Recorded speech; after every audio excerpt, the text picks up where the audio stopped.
Okay, everybody, your attention, please. And welcome to our December meeting for Cannons. A good crowd of you here today. That's wonderful. And thank you for all bringing in some nibbles, which we will dive into after our meeting. So I'm Bob McDavitt, and I'm going to be introducing our speakers shortly. But first, a few notices. Now, I'd like to introduce our speakers.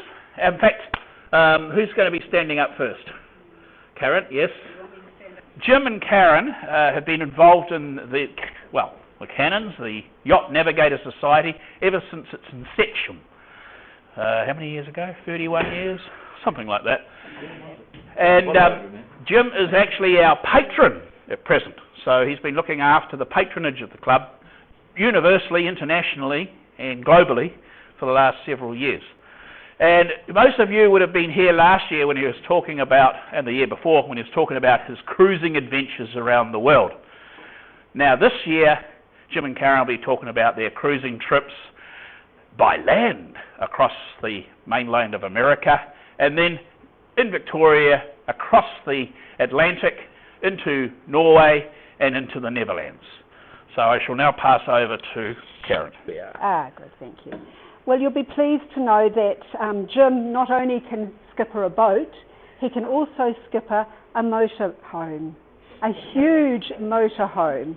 We nearly came to grief on the first day, but he got us out of it, and we are still here to tell the tale.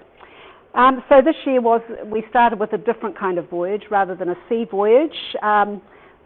We'd left Victoria the previous year in Chesapeake Bay, which is on the east coast of the States, and we had to get back to it. So this year we flew to Seattle, where some cruising friends of ours said, would you mind awfully driving our campervan over to Chesapeake Bay so that we can come over and then drive it back as a holiday? We'd really love you to do that. And we said, oh no, that would be really too difficult. Yes, please. And off we went. And it was really good. We wound up out of our comfort zone in snow, going, okay, this van has only got, what's wrong? You can see it there as well. Oh, sorry.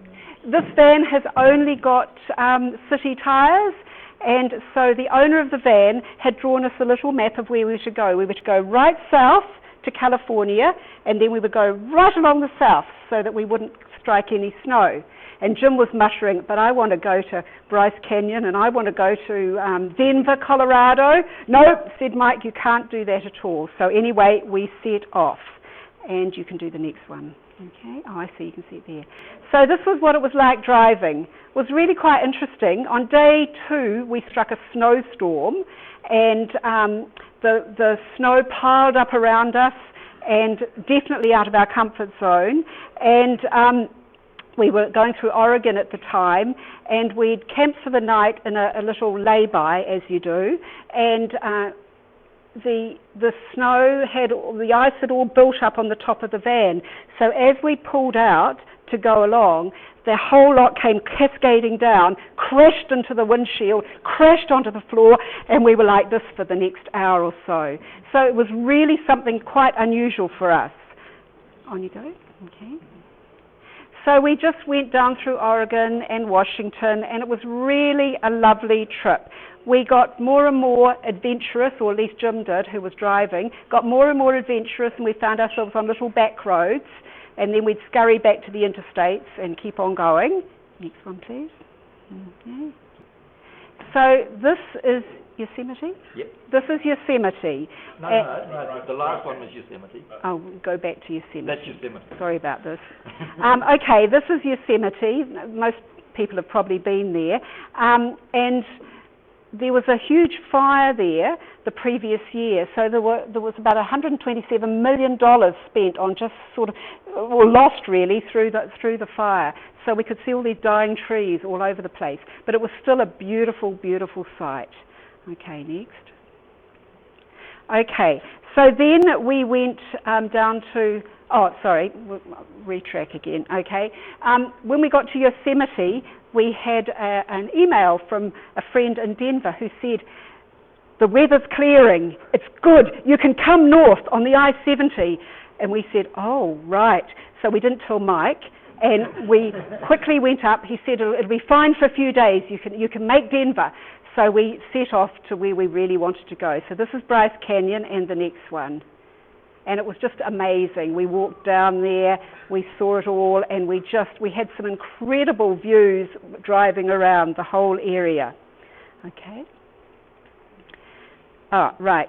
So then we got a little bit sort of in trouble, really.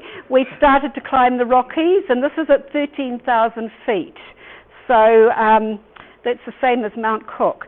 And so here we were with our city tyres, hoping and hoping that it wouldn't snow. And it didn't. This is actually a snow cave toilet, and I think it's somewhere in there. Those cones show the way into the snow cave toilet. Okay. Yes, yes. And this is a marina in the middle of America. Apparently, they would be ready within a month to sail their boats on the lake there. But you can see that it's iced over. So we didn't. We got to Denver. Sorry, can you go back? Okay. Yes. So we were getting very, very nervous by this stage, and we got to Denver, all right, and breathed a sigh of relief, stayed with our friends for a few days and collapsed really in a little heap. And they said, no, you can't go on. There's going to be a severe winter storm. You have to stay here for a while. No, you can't go. And so we stayed there while everything got iced up, and we sat inside and we looked at it all and thought, oh, we've got to go out in that. Anyway, we were really pleased when we left the next day, because as we went through the plains of Colorado, the plains of Kansas, there were overturned camper vans, there were overturned trucks, overturned cars, all on the side of the road, and we're kind of looking at them going, thank you, thanks. So then we started to get, spring came, and we started to have the weather improving, and then we wandered through backways. It was really lovely, and this is the Ohio River by the banks of the Ohio in Indiana. We thought the whole trip would take 10 days. We sort of said, to people, oh, we'll be back in Chesapeake Bay in 10 days. Well, it took 3 weeks, actually. Our main anchorages, if you like, were Walmart car parks. Interesting, isn't it? Because they have clean restrooms and they're open all night. So there are people coming and going, and nobody wonders about a particular camper van parked up there. Okay, go on. So there we are. We're back at Chesapeake Bay in Deltaville, where the boat was stored for the winter, and we lived in the camper van while we worked on the boat and got it ready. There was quite a lot to do to get it ready to go to Europe. We'd heard horrendous stories about prices in Europe, so what we'd done, we stocked up the freezer, the fridge, the wine cellar, the lockers, everything. We were full to bulging by the time we finally left, and we probably didn't need to, actually. It wasn't as bad as we'd thought. In fact, when we came back to New Zealand, we thought it was actually more expensive than some parts of Europe, which was really strange for us. But when we got to Norway, we were very pleased that we had meat and wine, lots of wine. So Jim is now going to take over, and we'll see if we can do that. My turn now, is it?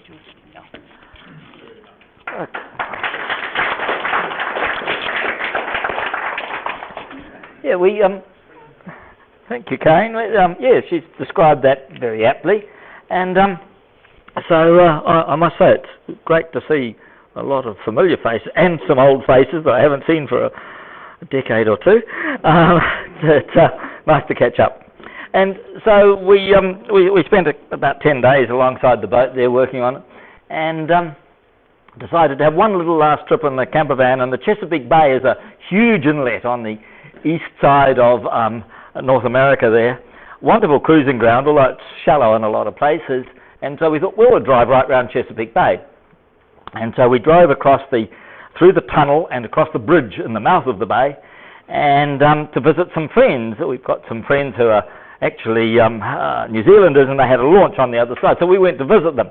Now, the Chesapeake Bay is long and narrow, and it has only maybe half a metre to a metre of tide, not very much. So they don't build floating marinas, they just build jetties.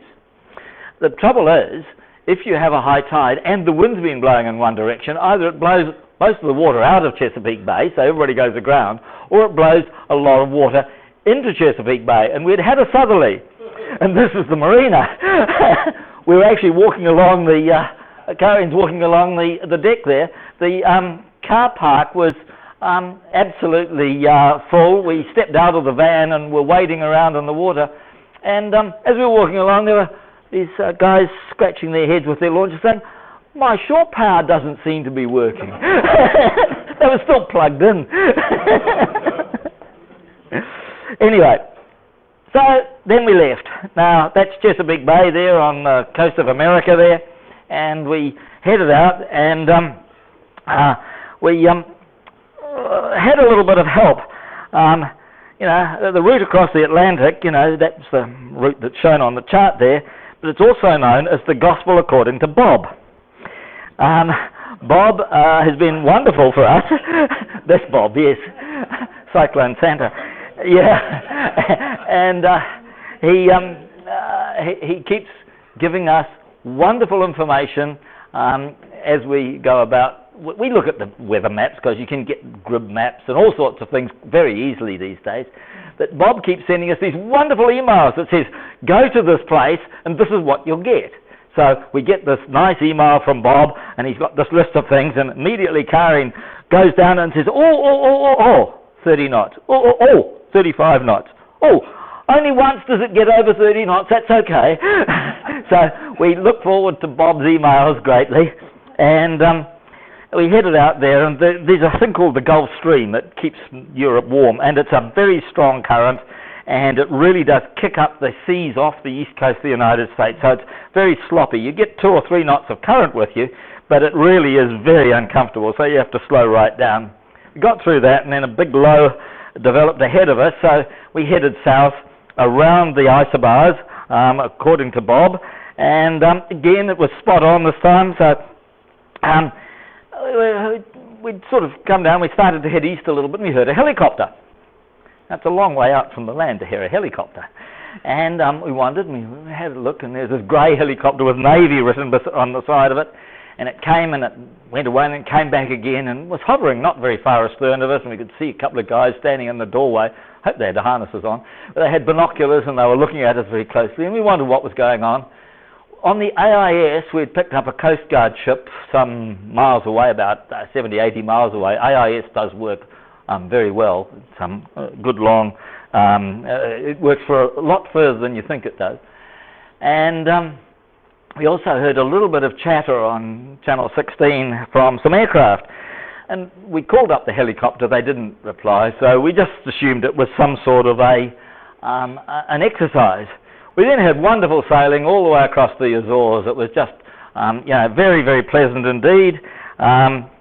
It's very nice to be able to sit down at the dinner table and food doesn't slide around all over the place as the boat just bowls along, cleaning off the miles.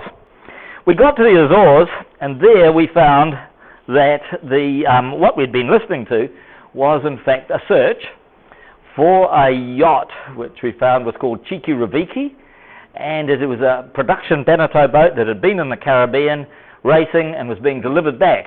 They'd gone into the centre of that low that was ahead of us, which was a bit nasty, but there are a lot of boats in the Atlantic, well over 1,000, perhaps 2,000 a year across the Atlantic now, and this one had gone up there and they were having problems with a leaky keel, and next thing, nothing was heard. They put on a bit of a search, didn't find anything. The Brits, where the vessel was headed to, stirred up the American Coast Guard again, and they went on with the search, and eventually a ship found the upturned hull with the keel missing and no people.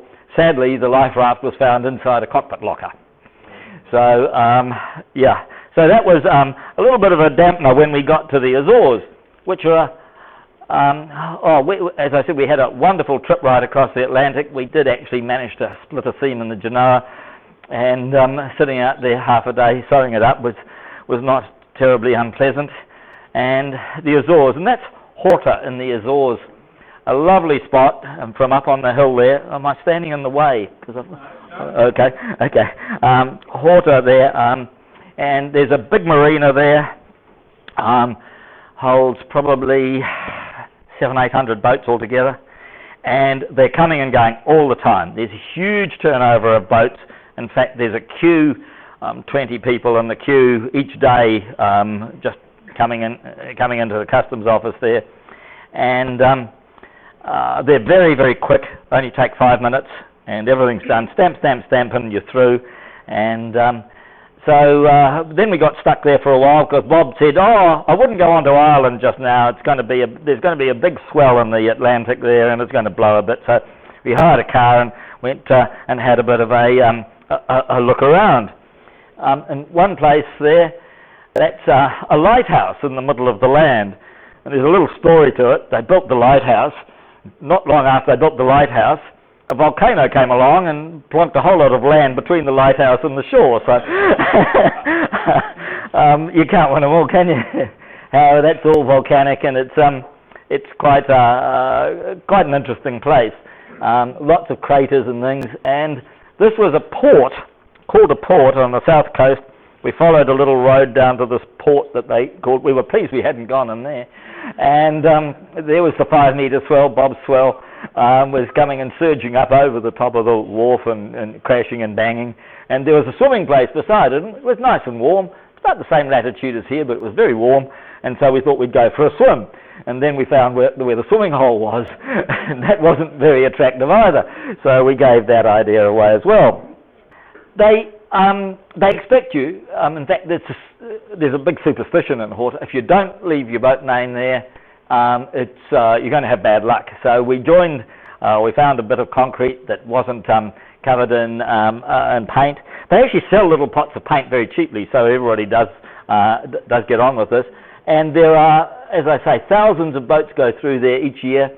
The walkway goes for miles right around past all the boats, and so it's not antisocial at all. The authorities want you to do it, and we found only one other New Zealand boat there. Found a lot of Norwegians and all sorts of boats, and people actually go to a lot of trouble. They spend days putting their mark on things.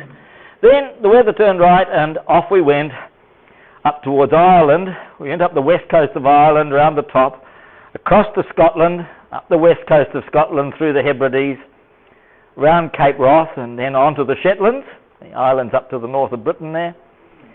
From there we headed further north up to about 64, I think, north, up to a little place called Orlisand, which I'll talk about in a minute. Then turned around and started coming down the coast, down to Bergen, which is a bit further south there, where Mary, my sister, joined us. We then went on down to Stavanger, going into the fjords and looking at all sorts of things around the coast. We didn't go all the way up into the bight between Norway and Sweden to Oslo there. We'd been to Oslo quite a few times, and so we cut that out and went across to Sweden, down the coast of Sweden, then across to Denmark, across Denmark, then down through the narrow channel down past Jutland, into Kiel, through the Kiel Canal there in Germany, and then from there around to the Netherlands, and that's the trip that I'm going to talk about now. So that just gives you a bit of a picture there. So it's well north. West coast of Ireland. It was calm and sunny, and we talked to lots of people there. We went on little tours and had a good look around, and they kept telling us it's never like this. It's not like this. We had to motor quite a lot. This is County Kerry, around Dingle, and where we'd come in, and we ran into some villages there, and they only speak Gaelic. Nobody speaks English at all. And some of these places. This is in Ireland. This was something that we didn't expect to see, but it's the official language, and they're persevering with it. Not too many trees, except where there's shelter from the west winds. And so that was Western Ireland. It looks really good on the chart, and it was certainly nice to go to. I don't think we'll go back there. This is up further on in Scotland. We'd got across from Ireland to Scotland, and we entered Scotland at a place called Islay. Now, Islay is quite famous for the odd drop of single malt. And this was very nice, except it happened to be raining this particular day and blowing, and Karin doesn't like whiskey.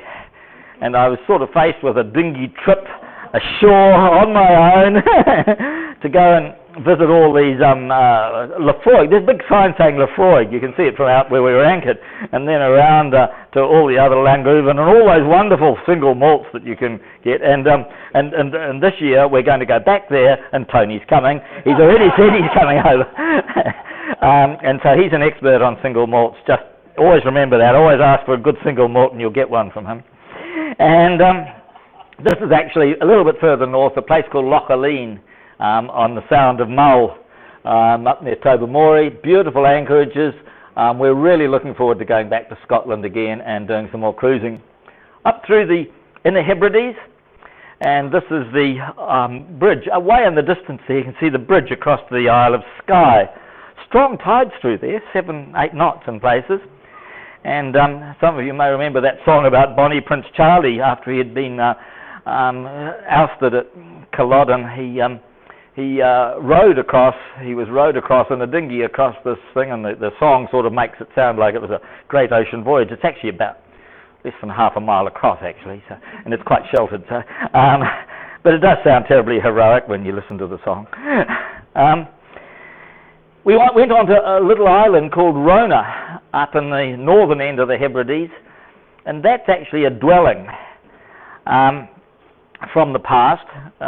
It's a lovely little island run by, we bought some venison there.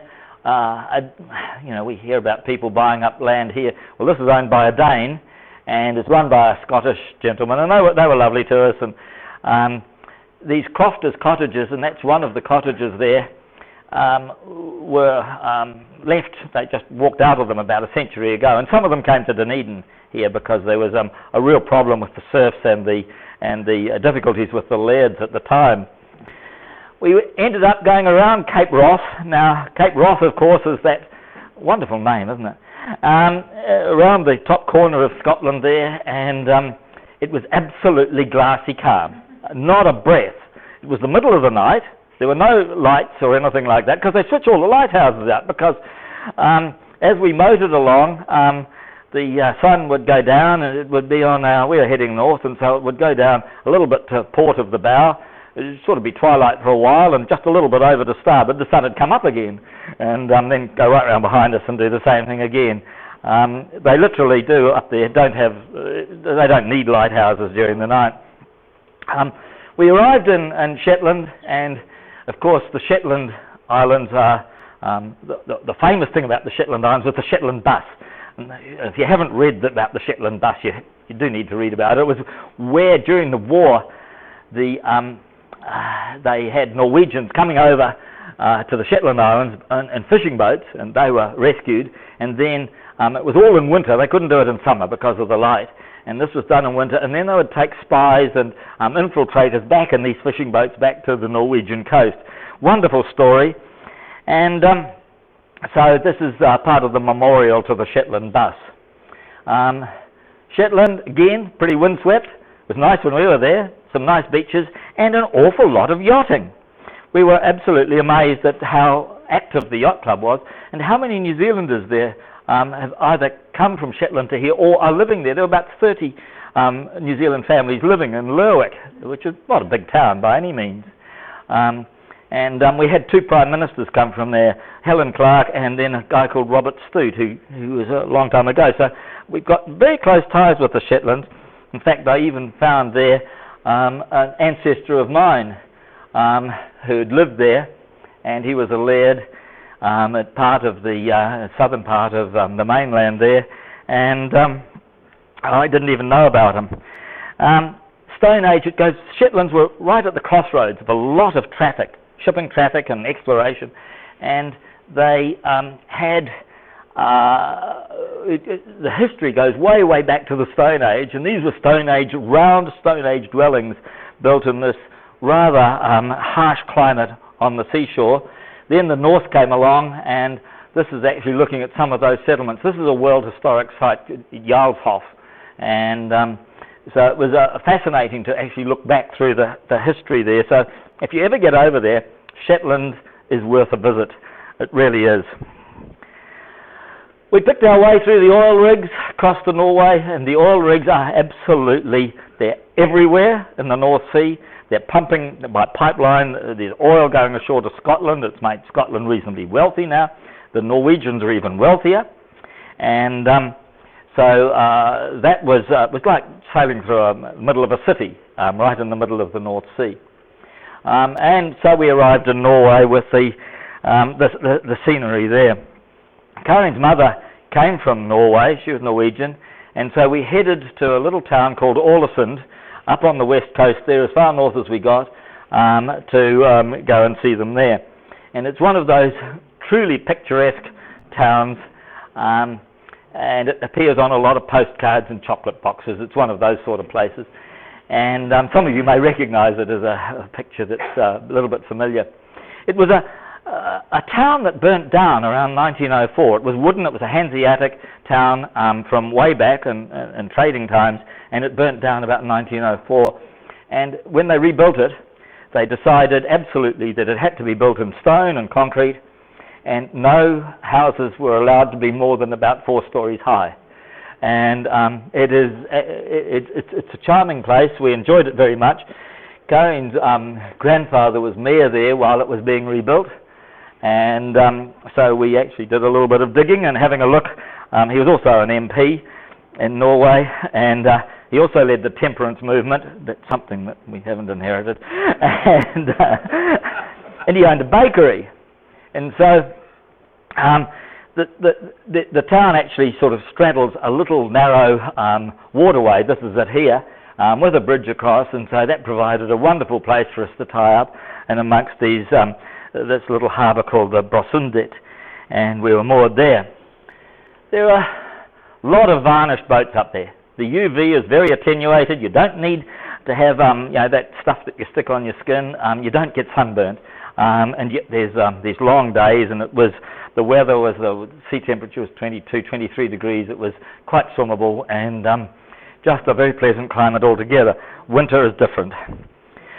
We hadn't been there long when a reporter arrived with a photographer, and this is in the press, and they were sort of quite taken with this lady from New Zealand that had sailed in her own boat there to go and chase up a whole lot of things about her grandfather.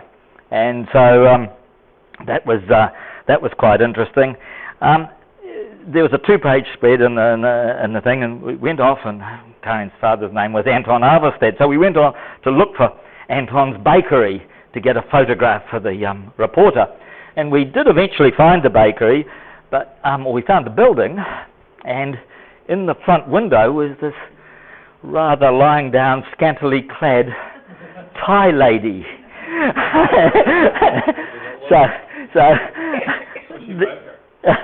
Well, no, I don't think she was a baker, and I don't think they sold bread, but I guess they sold tarts.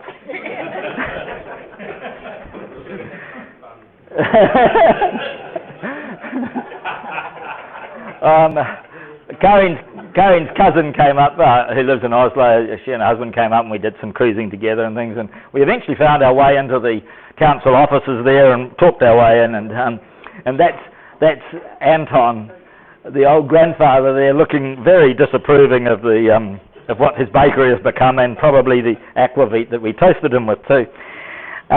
So cruising in Norway, Norwegian fjords are just as delightful as you'd expect them to be, just wonderful. This is a place called Huren Fjord, which is near Geringa Fjord. Now, some people have been to Norway and been up Geringa Fjord, which is very attractive, and so on, and all the tool ships go up there, but there are lots of other fjords, and this one is just as nice, and there's only the odd boat there, and we enjoyed cruising around there very much. Typical Norwegian scenery, a little fishing village there. You go in and drop the anchor, or you can tie up in the marina and pay a few dollars for the night. They often have statues at the entrance, like this mermaid statue there, and they're very keen on their sculptures right throughout Scandinavia. It really does add quite a lot to it. But the number of yachts there, it's just incredible now. Number of yachts and launches. Oslo, for example, is a city about 500,000 people. And there would be just right in the city precincts, there are 5 marinas that would be as big as Westhaven.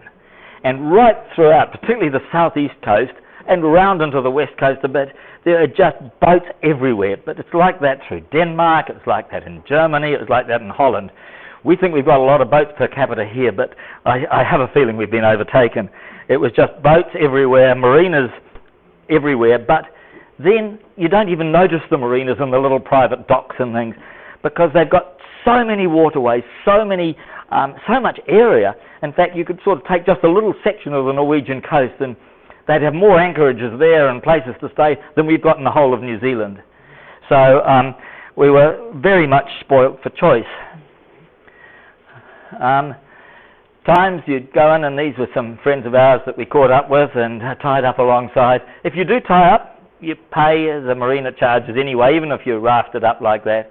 And as you can see, the wonderful weather we had there in Norway, we found out that in Bergen, for instance, they have rain 2 days out of 3. It's very wet. It's like Greymouth or Westport or wherever. And we were there for on the west coast for about 3-4 weeks, and I think we only had 2 days rain. We found out afterwards from their Met Service that they had the sunniest July for 60 years. So I think we, Bob, thank you for sending us there this year. It was all his doing. Typical scenery around Norway, just lovely. And in Bergen, there's the Tall Ships event, which happens every few years, and they have sailing ships galore from all throughout Europe and America, and these sailing ships congregate there. This is actually a vessel called the Krusenstern.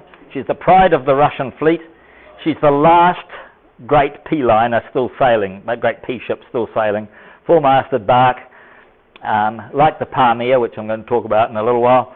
And she was there along with great scene in the, this is in Bergen. It's supposed to be raining, but the sun was there, and it was just lovely. Tourists everywhere. They close off the roads. They closed off the harbour. Everything revolves around these ships. Wonderful photographic opportunities. Really a very nice place to be, and just scenic, wonderfully scenic, but perhaps too many people. This is looking down on the city of Bergen, which is Norway's second biggest city. We're up on the hill there, and you can see all the sailing ships and the smaller yachts further in, and then the cruise ships further out. And of course, it's very deep water. The water in there would have been 300 feet deep, just in a little harbour like that. So there are not that many places to anchor. On the way out, this is going down under one of the bridges at Bergen there. Norway is linked by tunnels and bridges. Lots and lots of tunnels, and some of them go for miles. Norway is a very wealthy country with lots of public money. They've got bridges. One of the problems with the tunnels, of course, is the tourists are now getting upset because they drive through the tunnels going around the roads. They get there quickly, but they don't see anything. So but there's no shortage of photographic opportunities in Norway, that's for sure. It did actually rain this day a little bit. That's a Danish ship, a rig. I think it's Denmark. Cruising opportunities, little places, by galore. They're just everywhere. You just don't have any problem. It's difficult to choose. A lot of the channels we went through between the islands are quite deep, but very narrow, and sometimes there are rocks in them, and so you've got to concentrate a bit.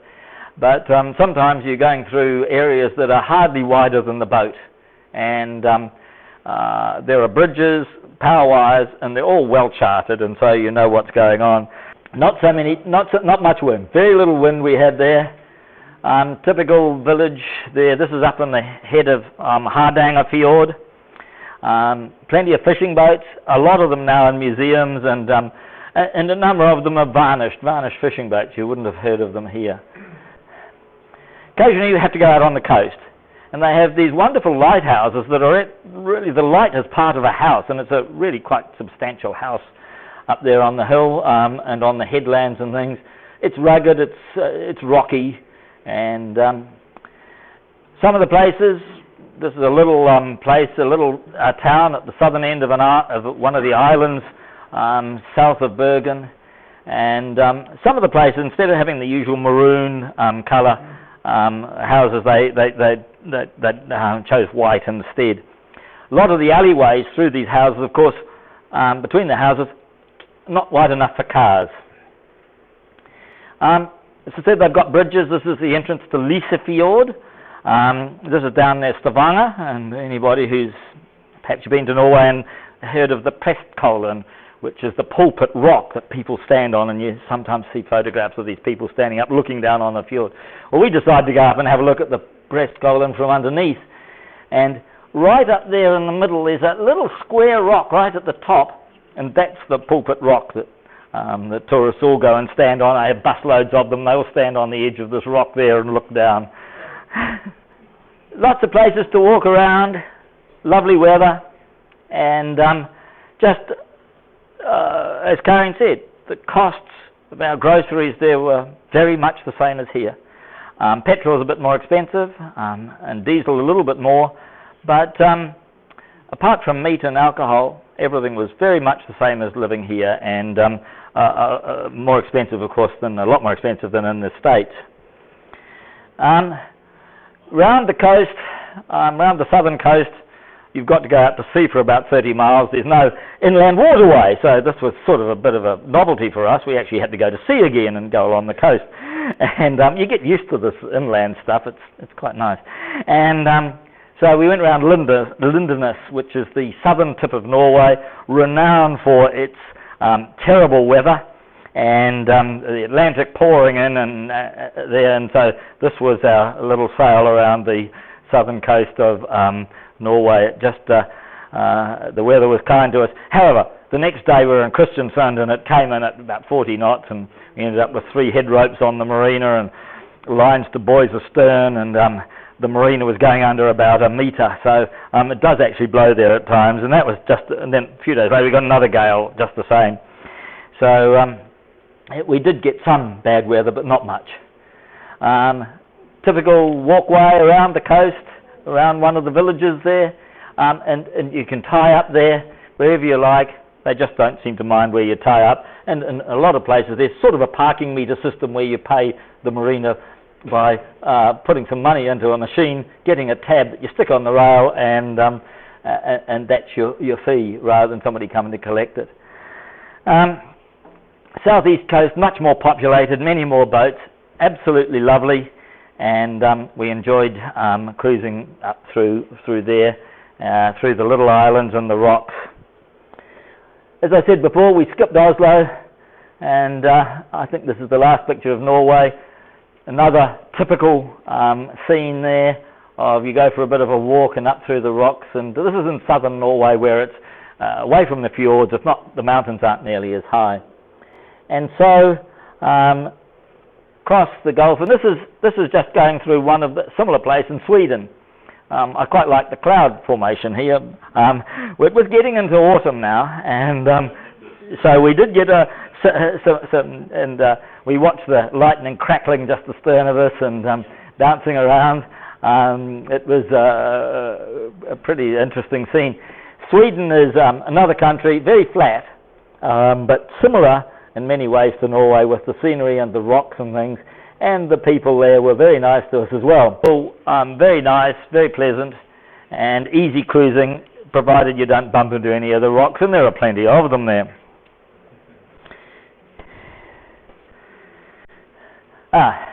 Copenhagen, down to Denmark, and we went down to Copenhagen, and that's from a high point in the city there, where we looked across to the bridge that joins Denmark across to Sweden at Malmö there. That's the bridge across the Kattegat.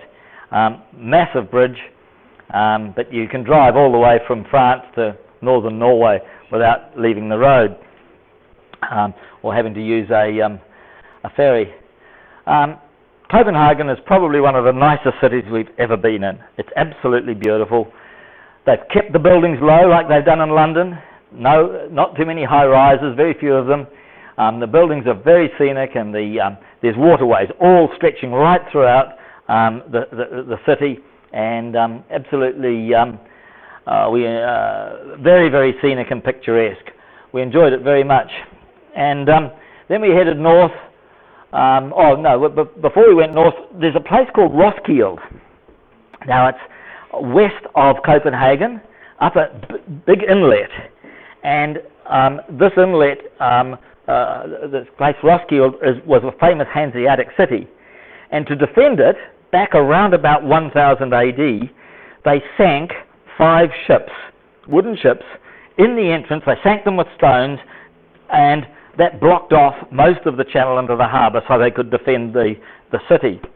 And they found these ships about a few decades ago and actually have got them up, or what's remaining of them, but they date back to 950, and they've developed probably one of the best maritime museums I've ever seen anywhere, and they're using exactly the same timber, the same tools, everything that they built those ships out of as they build replicas today. And that was some of the timber. These are some of the replicas that are truly absolute replicas of the original vessels. They actually have some of them sailing, and you can go out in them. These the Viking museum, the Viking ship museum there is absolutely fascinating, wonderful place. This is a ship 950 years old, and what they did to display it, they built a steel cradle, and they've actually mounted the ship inside it, so you can actually see what the outline was. And yet there are still knees, there are still fastenings, and still planks showing of these Viking ships. So they have got a wonderful historic record there, and that's just one of the smaller ones that you can go for a sail in. From there we headed north to castle called Helsingor, or known also as Elsinore in New Zealand, and it's a pretty famous castle. It was Hamlet's castle, and they've put on Hamlet there many, many times. Hamlet's been put on there, and that's Laurence Olivier, obviously starring there with Karin. I tried to work out whether Karin would prefer to be Ophelia, who went mad, or whether she'd prefer to be Gertrude, who murdered her husband, so I'd better shut up.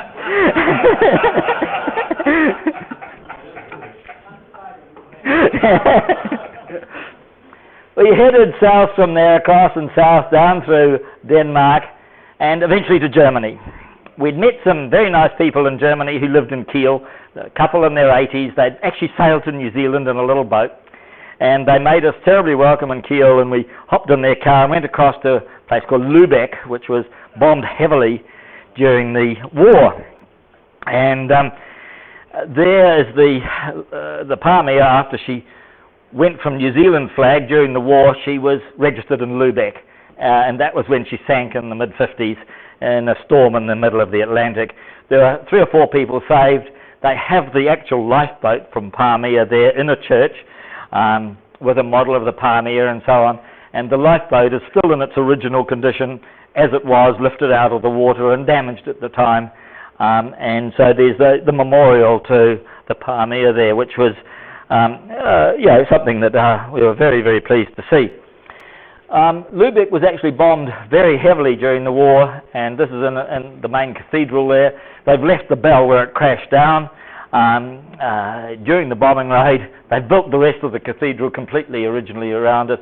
There's still a lot of buildings that are original in Lübeck, and a lot of that have been replaced. And here we were with these German people, a bit older than us, and we thought, do we mention the war? Don't mention the war.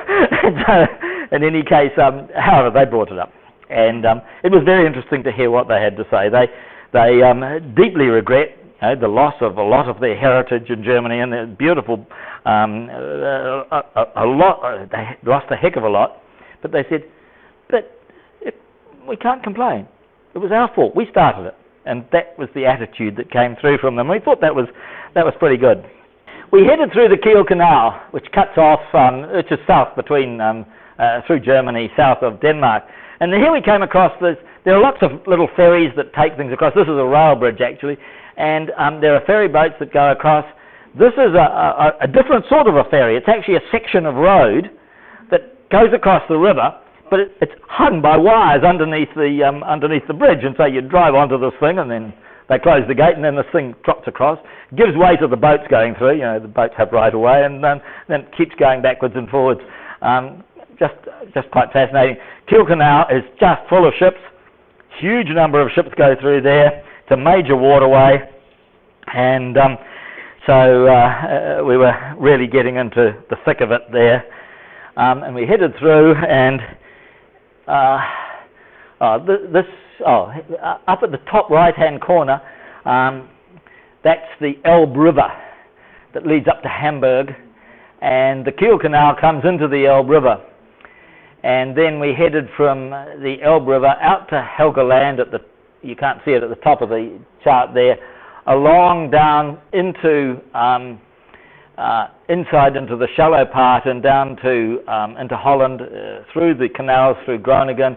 Then, because the canals got a bit shallow, we went out again and around to some islands, and eventually headed back down through the Waddesmeer and the Isselmeer, and